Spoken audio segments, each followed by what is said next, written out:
जय हिंद फ्रेंड्स। गुरुदेव भगवान की चरणों में सादर प्रणाम, सादर नमन। आज देश जिन परिस्थितियों से गुजर रहा है, उस परिस्थिति में भारत को अपने अतीत को देखने की बड़ी जरूरत है। अतीत को देखने की क्यों जरूरत है? महिमा मंडन करने के लिए नहीं, सीखने के लिए। अतीत की जो महिमा मंडन करते हैं, इसका मतलब उनका प्रेजेंट कमजोर है। मेरे बाबा गवर्नर थे, हम तो भैया रिक्शा चलाते हैं। अतीत का महिमा मंडन नहीं, अतीत से सीखना, यही इतिहास का महत्व भी है। और भारत भगवान का देश। बड़ा लोग परेशान होते हैं कि यार सारे भगवान भारत में ही क्यों पैदा होते हैं? भगवान पैदा कोई थोड़ी होता है, भगवान बनता है। ये फॉर्मूला भारत के पास है, द्विज का फॉर्मूला। द्विज, एक जन्म मां देती है, एक जन्म गुरु देता है।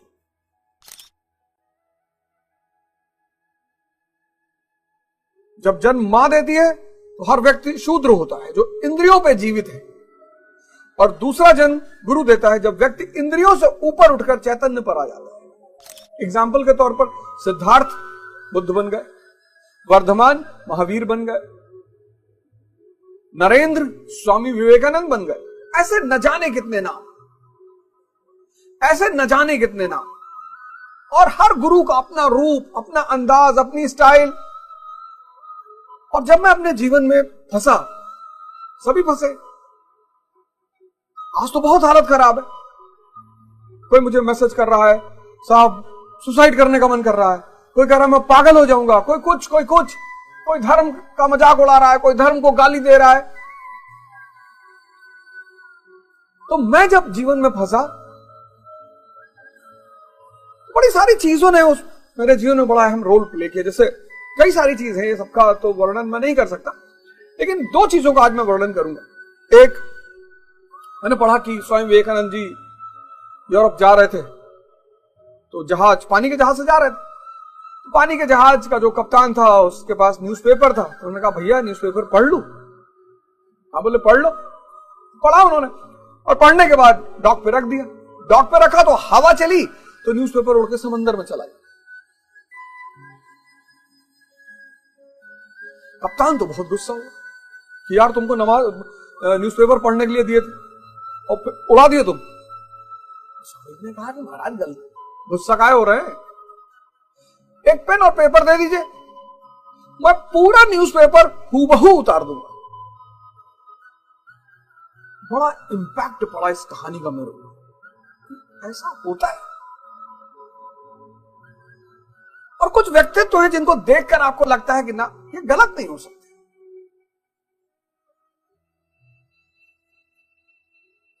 ऐसी बड़ी सारी घटनाएं, मैंने कहा मैं सबकी चर्चा तो नहीं कर सकता। उसके बाद एक घटना है जिसने मेरे जीवन को एक बहुत महत्वपूर्ण मोड़ दिया। मैं मुंबई गया, मेरे एक रिलेटिव है मुंबई में, उनके यहां गया कल्याण में। तो वो स्वामी अड़गड़ानंद जी के शिष्य थे, है भी। तो मैं जब वहां से उनके यहां से चलने लगा, तो उन्होंने मुझे ये किताब दी। कहा भैया ये ले जाइए और इसको पढ़िए, और अद्भुत किताब। तो ले आया, 2008-9 के आसपास की बात है। मैं ले आया, रखी रही। फिर एक दिन ऐसा ही मैं कुछ ढूंढ रहा था, ये किताब मेरे हाथ लगी। और जब ये किताब मेरे हाथ लगी और मैंने इसको पढ़ना शुरू किया,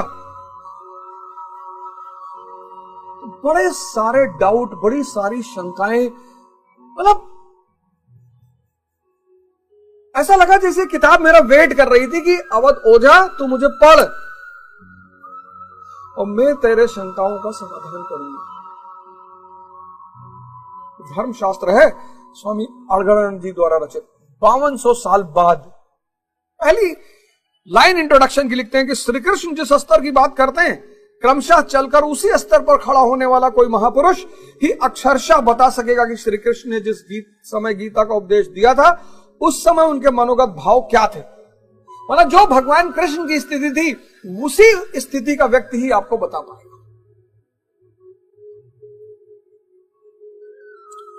पहली बात।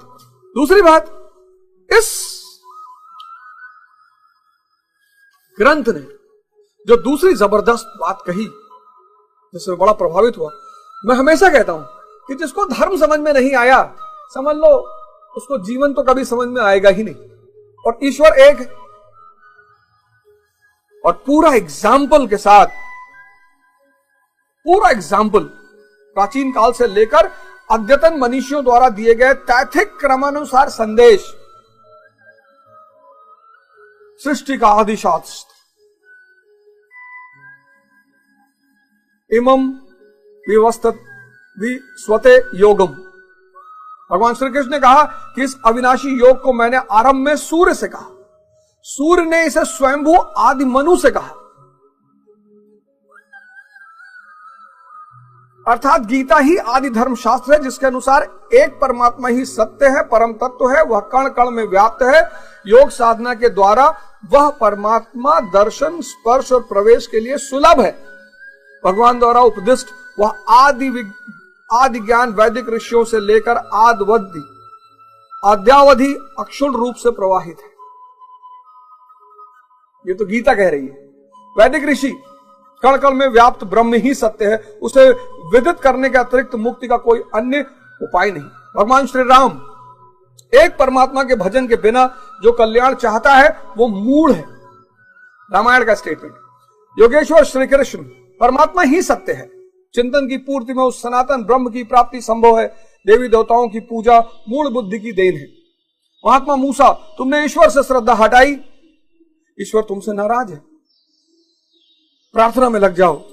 महात्मा जरथुअस्त्र का स्टेटमेंट, भगवान महावीर का स्टेटमेंट, आत्मा ही सत्य है, कठोर तपस्या से इसी जन्म में जाना जा सकता है। गौतम बुद्ध, मैं उस अविनाशी पद को प्राप्त किया, मैंने उस अविनाशी पद को प्राप्त किया जिसे पूर्व महर्षियों ने प्राप्त किया था, यही मोक्ष है। ईसा मसीह, ईश्वर प्रार्थना से प्राप्त होता है, मेरे अर्थात सदगुरु के पास आओ, इसलिए कि ईश्वर के पुत्र कहलाओगे। हजरत मोहम्मद सल्लल्लाहु अलैहि वसल्लम, ला इलाहा इल्लल्लाह मुहम्मदुर रसूलुल्लाह, जर्रे जर्रे में व्याप्त खुदा के सिवा कोई पूजनीय नहीं है। मोहम्मद अल्लाह के संदेश वाहक है। आदि गुरु शंकराचार्य, जगत मिथ्या है, इसमें सत्य है केवल हरि और उसका नाम। संत कबीर, राम नाम अति दुर्लभ और ते नहीं काम, आदि अंत और युग युग राम ही ते संग्राम। राम से संघर्ष करो, वही कल्याणकारी है। गुरु नानक, एक ओंकार सतगुरु प्रसादी।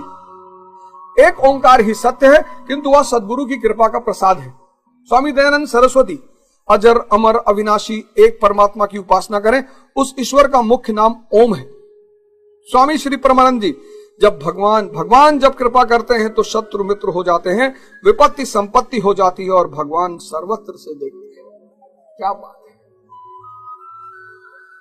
क्या बात है। इंग्लिश में भी है। जो मित्र हमारे इसे इंग्लिश में पढ़ना चाहें वो इंग्लिश में भी है। ये इंग्लिश हिंदी दोनों में। अब मैंने क्या सोचा, सौभाग्य से जब मैं इससे पढ़ना शुरू किया और मेरे शंका समाधान होने लगा, और मैं उसका वर्णन नहीं कर सकता क्या क्या होने लगा। इसी संदर्भ में हमारे एक मित्र हैं सिद्धार्थ सिंह जी, बनारस से, मेडिकल टाइकून है, मेडिकल का बिजनेस है उनका। उनसे मुलाकात हुई हमारी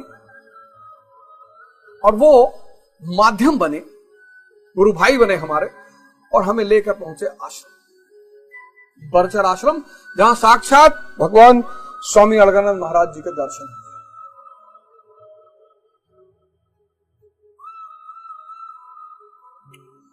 और वो पहला जो आमना सामना था वो कुछ अजीब ही था।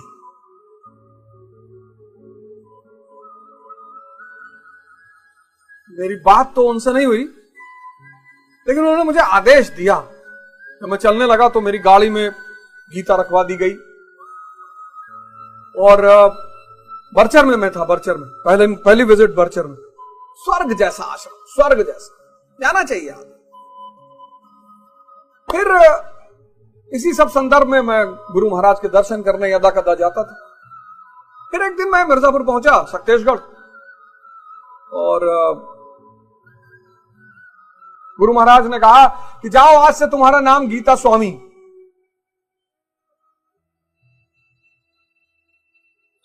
एक नए जीवन की शुरुआत हुई। गीता स्वामी,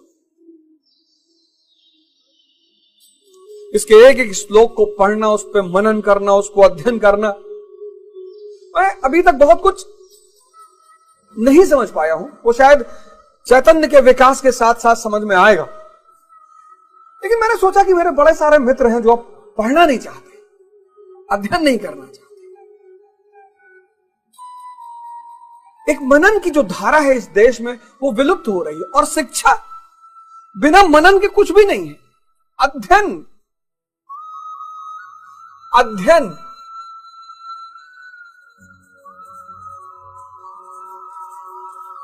अध्ययन बिना मनन के कुछ भी नहीं है।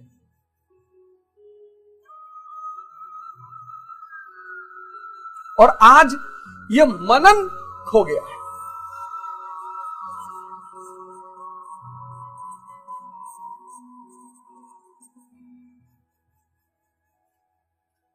अभी गीता स्वामी नाम उन्होंने 1 साल पहले दिया मुझे छत्तीसगढ़ में, तो अब मैं इतनी जुर्रत तो कर नहीं सकता कि मैं उस पर प्रवचन करूं, इतनी सामर्थ्य मेरे में नहीं है, इतनी शक्ति मेरे में नहीं है। लेकिन मैं अपनी सेवा एक और माध्यम से दे सकता हूं।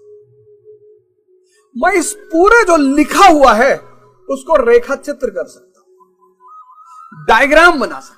आप पढ़ नहीं सकते हो, देख तो सकते हो।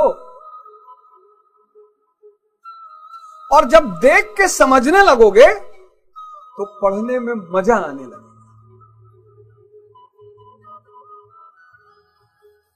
तो मैं यहीं से गुरु महाराज का चरण वंदन करता हूं। और ये जो मेरा शो है 4th लॉ, इसमें एक श्लोक रेखा चित्र के रूप में आपके सामने रखा जाएगा। पहला श्लोक, यहीं से मैं शुरुआत करता हूं, यहीं से गुरु महाराज के चरणों में वंदन करता हूं, उनसे आशीर्वाद लेता हूं कि गुरु महाराज मुझे आशीर्वाद दें कि मैं इनके चित्र बना सकूं। मैं एक बार फिर से कह रहा हूं, मैं इस पे प्रवचन नहीं कर सकता, इतना अधिकार मेरे पास नहीं है और ना इतनी क्षमता अभी मेरे पास है। सिर्फ डायग्राम बनाना, रेखा चित्र बनाना, हर श्लोक कि आप उस डायग्राम को देखो और कनेक्ट करो और मनन करो, और जहां डाउट हो, जहां संदेह हो, वहां गुरु महाराज या गुरु महाराज के अलावा जो हमारे और संत हैं वहां पे, उनसे आप संपर्क करके फिर उनसे पूछिए कि इसका मतलब क्या है। ऐसा होने से शायद ये जो आज समस्या, संकट, चुनौती, डिप्रेशन, इसको कुछ हद तक संभाला जा सकता है। धर्म रहस्य है। बहुत सारे विद्वान कहते भाई मैं एग्नोस्टिक हूं। धर्म रहस्य है। क्यों रहस्य? इसको कहा नहीं जा सकता। गुरु नानक देव जी ने कहा है, मरने की गति कही न जाए और कहे जो पाछे पछताए। ये गुरु नानक देव जी के स्टेटमेंट है कि आत्म अनुभूति की गति कहीं नहीं जा सकती, तो जो कहता है वो पछताता है।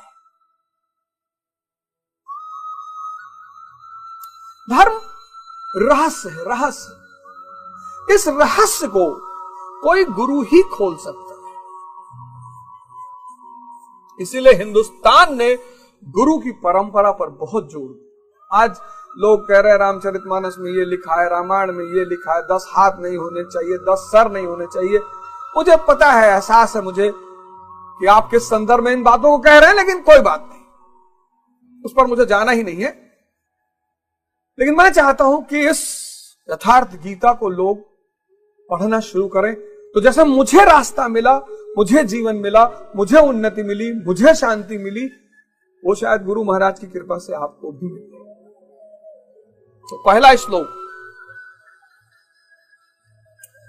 धृतराष्ट्र उवाच। मेरी संस्कृत बहुत अच्छी नहीं है, फिर भी मैं पूरी कोशिश करूंगा कि कहीं भाषात्मक त्रुटि ना होने पाए। अगर होती है तो मुझे क्षमा करिए।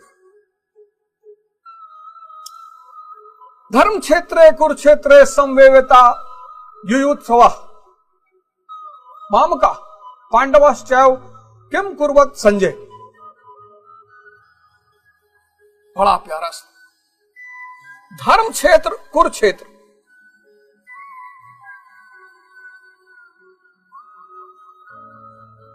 अब युद्ध की बात गीता कहती है और युद्ध की बात गीता कहती है, युद्ध की बात कुरान भी कहता है, युद्ध की बात बाइबल भी कहती है। ये कहते हैं धर्म युद्ध, ये कहते हैं जिहाद, ये कहते हैं होली वॉर।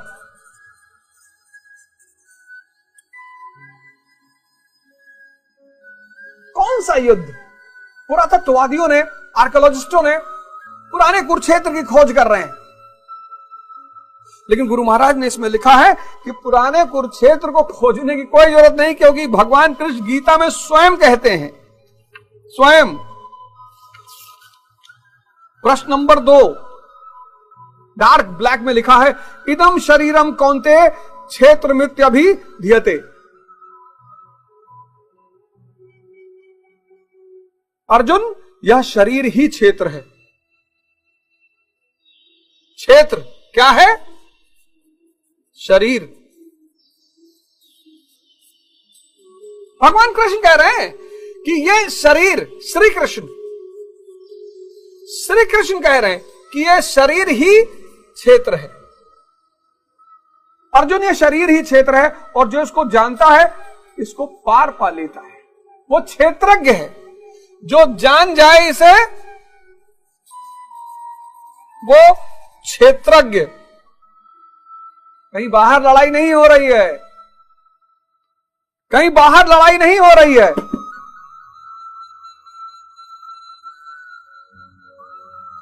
कहीं बाहर लड़ाई नहीं हो रही है, यह शरीर ही क्षेत्र है। और इसमें धृतराष्ट्र कौन है? अज्ञान, इग्नोरेंस। कहां रहता है? मन के अंतरतम तल में रहता है, मन के पर्दा है ये। कहते हैं ना कि भैया इनके आंखें पर्दा पड़ा है। धृतराष्ट्र अज्ञान, ये मन के अंतरतम तल में रहता है। इस अज्ञान का बेटा है धृतराष्ट्र का दुर्योधन। यह है मोह, जो मैं को मजबूत करता है। मैं अवध ओझा सांसद, मैं अवध ओझा 50 लाख करोड़ का मालिक, मैं मोगैम्बो, तुम कुछ नहीं हो।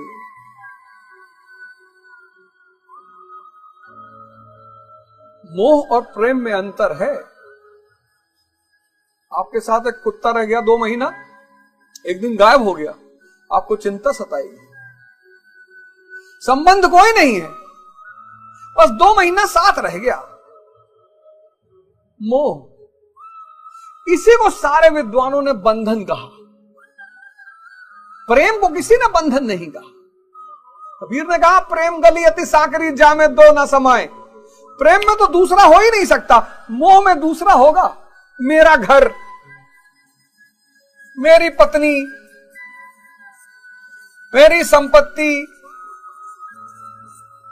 मेरा बवाल, मैं, ये मोह से, मोह जो है मैं को मजबूत करता है। दुर्योधन, और ये बेटा किसका है? अज्ञानता का।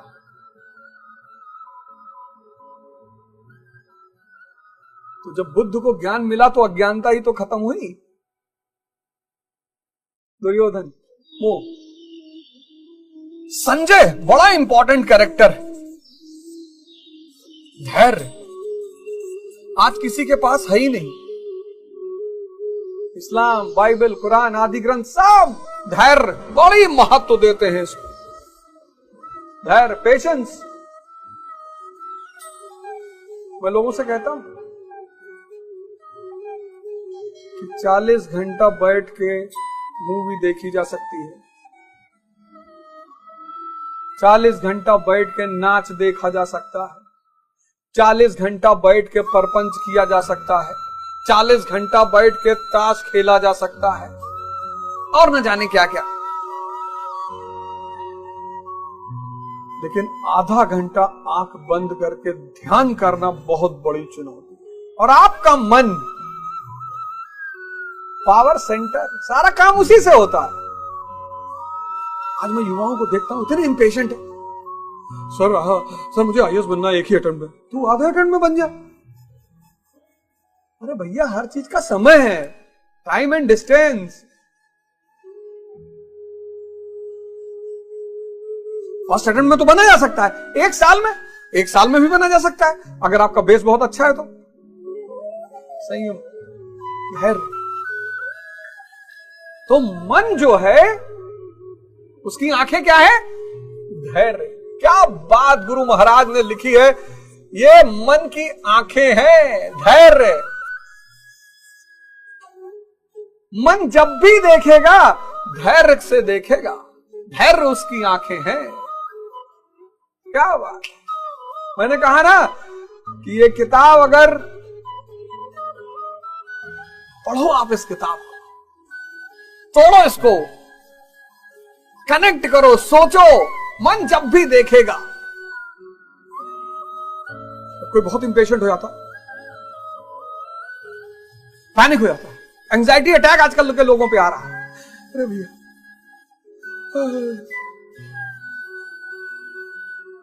कामी, क्रोधी, लालची, इनसे भक्ति ना हो। ये मैं नहीं बोल रहा हूं, ये देखिए। इस प्रकार अज्ञान से आच्छादित प्रत्येक मन संयम के द्वारा जानता है कि क्षेत्र क्षेत्रक युद्ध के युद्ध में क्या हुआ। संयम के द्वारा, धैर्य के द्वारा। अब जैसा जिसके संयम का उत्थान है, वैसे वैसे उसकी दृष्टि आती जाएगी। पेज नंबर 2 लास्ट लाइन है। जैसे जैसे धैर्य बढ़ेगा, जैसे जैसे धैर्य बढ़ेगा, क्योंकि धैर्य क्या है? आंखें किसका? मन का। वैसे वैसे गुरु महाराज कहते हैं कि दृष्टि भी बढ़ेगी।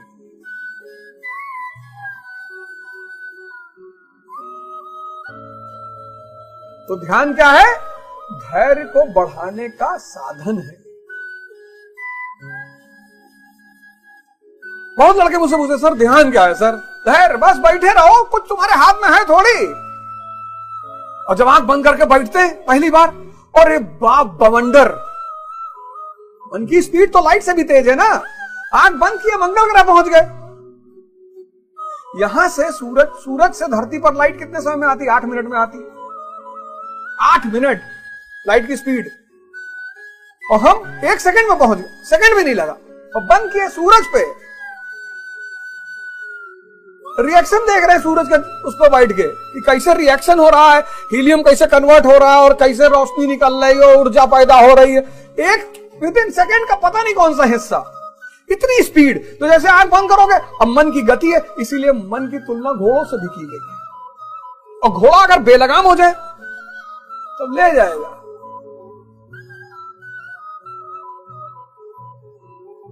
ले जाएगा और मार डालेगा। तो गुरु महाराज कहते हैं कि धैर्य को बढ़ाने का ध्यान क्या है? धैर्य को बढ़ाने का माध्यम। और जैसे जैसे धैर्य बढ़ेगा, वैसे वैसे दृष्टि बढ़ेगी।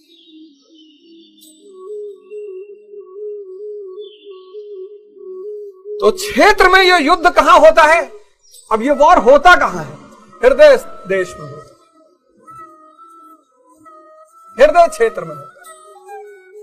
यहां 2 शक्तियां रहती हैं हृदय क्षेत्र में।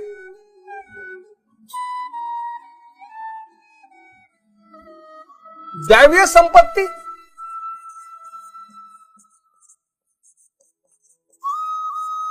जिसकी आगे गुरु महाराज ने चर्चा की है, और आसुरी संपत्ति।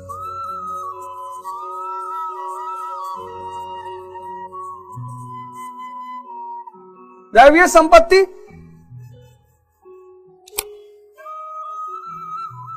धर्म क्षेत्र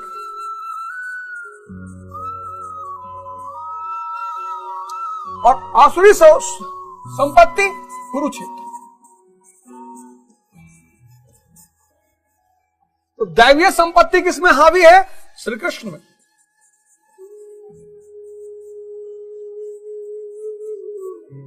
और आसुरी संपत्ति किसमें हावी है? दुर्योधन में। अब श्री दुर्योधन नहीं लिख सकते और ना आप बुरा मानेंगे। आप में से कोई मुझसे नहीं कहेगा ट्रोल करके कि श्री दुर्योधन नहीं किया, हिंदुओं की भावना को ठेस पहुंचा दी। श्री दुर्योधन लिखना चाहिए। ह्यूमनिज्म का समय चल रहा है, मानवतावाद का समय चल रहा है। बुरा है तो क्या हुआ, मानो तो है। भैया ये सब प्रतीक है बाबूजी। ये धर्म ग्रंथों को आप खुद उठा के पढ़िए। श्री कृष्ण, यहां अगर श्री नहीं लगाया तो चेतना का अपमान हो जाएगा, भगवान का। इनके पास अपमान छोड़ के है ही क्या।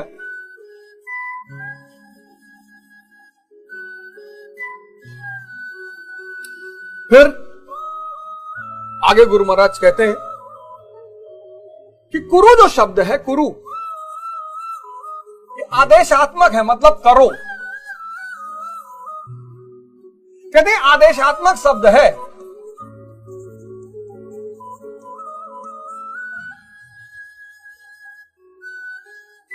और हर व्यक्ति प्रकृति और उसके गुणों के अधीन है। कौन से गुण? सत्व, रज और तम।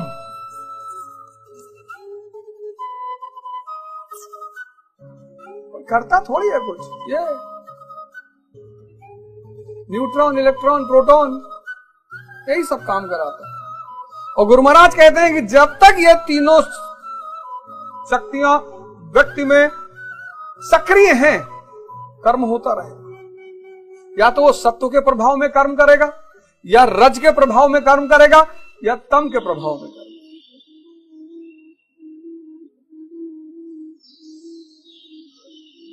तो तीन ये, और फिर मन, बुद्धि, अहंकार।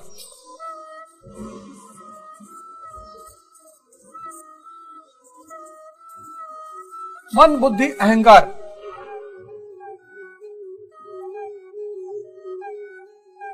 मन सबके पास है, बुद्धि भी सबके पास है।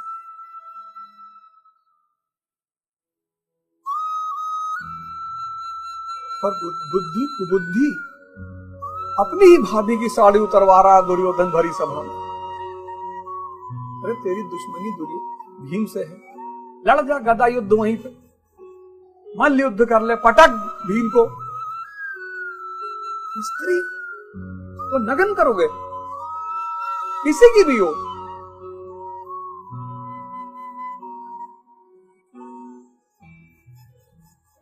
और अहंकार, मैं की प्रबलता कि मैं अवध ओझा मोगैम्बो, पूरी दुनिया मेरी गुलाम। और फिर 5 दरवाजे,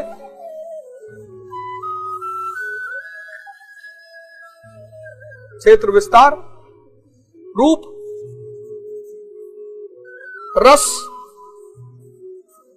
गंध, शब्द, स्पर्श।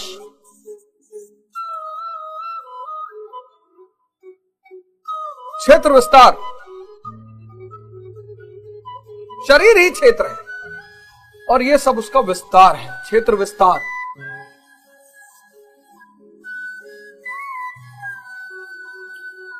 क्षेत्र विस्तार।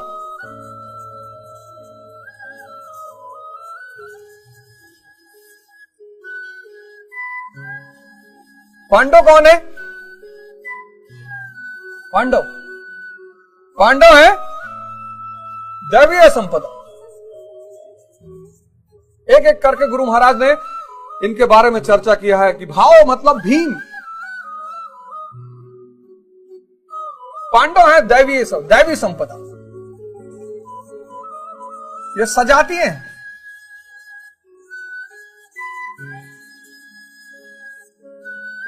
और कौरव है असुर संपदा।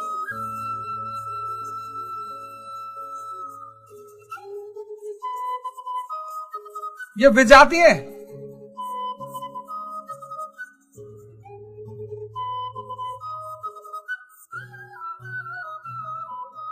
ये क्षेत्र का विस्तार है, शरीर का विस्तार है, प्रकृति के अधीन है व्यक्ति। सत्व रज तम,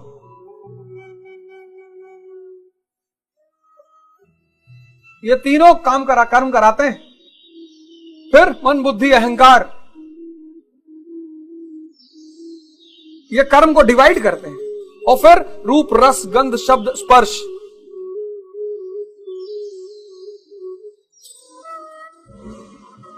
ये सब उसको और एक्टिवेट करते हैं। किसी को भी दूध जिसने पिया पहली बार उसको उल्टी नहीं आई क्योंकि सजाती है। जूस जिसने पिया उसको उल्टी नहीं आई क्योंकि सजाती है। फल जिसने खाया उसको उल्टी नहीं आई, सजाती है। लेकिन जिसने शराब पहली बार लगाया सबको उल्टी है।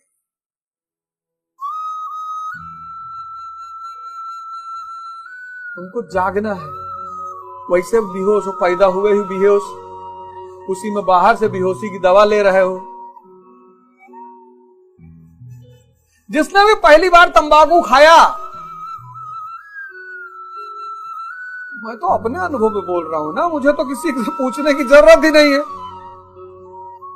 जिसने पहली बार सिगरेट भी 2 मिनट खांसा, फिर किसी ने कहा होगा यूपी का आदमी बाहुबली, वो कैसे खांस सकता है, पूरी खींच लेगा। खाई नहीं खाए तो किसी ने कहा भैया ये बुद्धिवर्धक चूर्ण है। बाद में पता चला कि रिक्शा वाला तो डेली खा रहा है, उसका काहे नहीं बुद्धि बढ़ रहा है। जितने भी जातीय गुण हैं वो आपको परेशान करेंगे। पहले स्टेप शरीर मना करते हैं।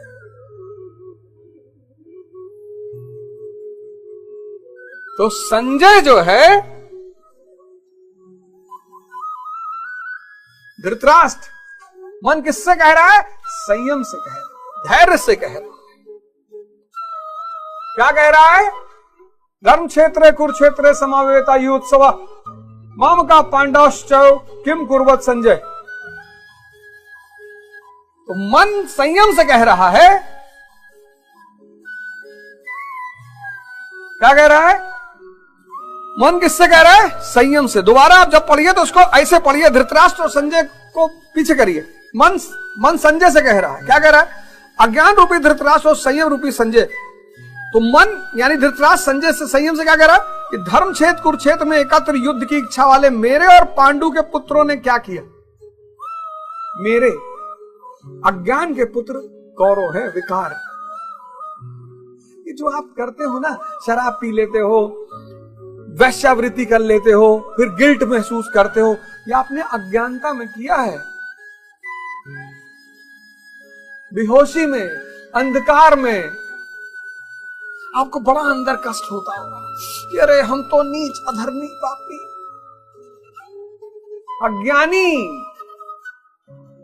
गिल्ट की कोई जरूरत ही नहीं है, अपराध बोध की कोई जरूरत नहीं, बिल्कुल जरूरत नहीं। कोई हो सकता है आपको बहुत सारे संत महात्मा, उनका पूर्व जीवन जब देखा जाता है, आप जब अच्छे रास्ते पर चलेंगे तो लोग आपके पूर्व जीवन को आपके सामने लाके खड़ा करेंगे कि अरे तुम तो गांजा पीते थे। हाँ, तो तब गुरु के शरण में नहीं थे ना, तब आंखें बंद थी, अंधे थे।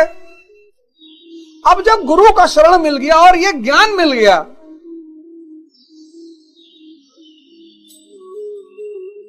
इसीलिए गुरु का संबंध प्रकाश से माना, क्योंकि अज्ञानता क्या पैदा करेगा? अंधेरा। उस अंधेरे को कौन दूर करेगा? गुरु भगवान। और यहीं पर पहला श्लोक खत्म होता है। आशा करता हूं ये रेखा चित्र आपको बहुत आसानी देंगे चीजों को समझने में। अगर मुझसे कोई त्रुटि हुई हो या गलती हुई हो तो मुझे क्षमा करें। और ये एपिसोड जो है उसमें अगला जो हमारा क्रम है वो है माइंड, ब्रेन।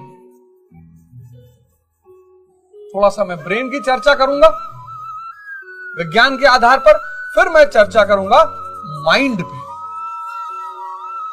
माइंड पे बताऊंगा, इसके फीचर्स आपको बताऊंगा, कैसे कैसे खेलता है, कैसे कैसे परेशान करता है लोगों, क्या रायता फैलाता है। इसलिए दुनिया में शांति के लिए एक शब्द है अमन। जहां मन न हो वह शांति वहीं होगी। इसलिए दुनिया में शांति के लिए एक बहुत प्यारा शब्द है अमन। फिर मैं आपको इस मन पे कबीर से लेकर इमाइल कुए, फ्रेंच साइकोलॉजिस्ट है,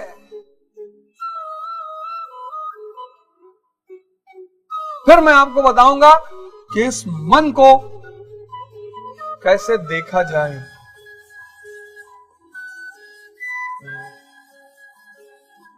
जॉन इलिया साहब कहते हैं कि कोई बोलने से थोड़ी बदला है, एक हादसा चाहिए जिंदगी को समझने बदलने के लिए। क्या जरूरत है, क्या जरूरत है सबके जिंदगी में हादसा हो। हालांकि बात वो सही कहते हैं, एक हादसा चाहिए जिंदगी को बदलने के लिए। मोहम्मद शमी है उसमें से एक, लेकिन क्या जरूरत है?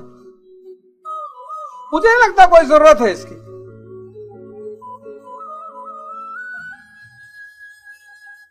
हादसा तो भगवान श्री राम के जीवन में भी हुआ।